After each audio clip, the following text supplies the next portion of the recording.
Are there male Cinderella stories? The answer is yes, there are, and more than one. Today I'll share one from Zimbabwe.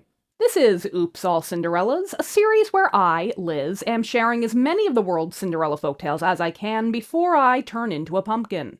The Tale of the Wonderful Horns is an African folktale with a young man as its put-upon hero. It fulfills most of the rules of Cinderella folktales, and I'll remind you of those as we go along. Our young hero's mother has died in childbirth, and while his father has several other wives, the other women treat the boy quite badly. When he'd grown old enough to take care of himself, he decided to go out and make his way in the world. He took an ox with him, which was a gift from his father, and that ox was the best friend you could have. He had magical horns, which could give the young man whatever he needed. Being a sensible gent, he mostly asked the horns for food. Unfortunately, the ox was killed in a fight with a herd of cattle, but before he died, he advised the boy to keep using the horns as a magical marketplace. During his travels, the boy stops in a village whose food supply was scarce, and being a stand-up sort of person, he uses the horns in secret to supply a household there with food.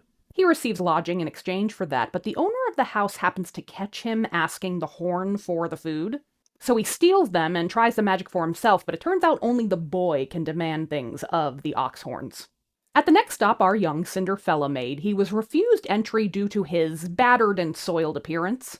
So he took himself to the river, cleaned himself up, and tried asking the horns for a nicer outfit. And the horns do indeed giveth him a beautiful mantle and ornaments to wear. Now disguised as a rich young man, the boy woos the young woman living in the household. In his new getup, he is welcomed by the family, and the two marry, and the horns continue to provide for the boy for the rest of his life, including popping out a full-on house. Boy, would I love to pop the housing bubble with some magical horns of my own. That's the end. What other sorts of Cinderella tales would you like to see?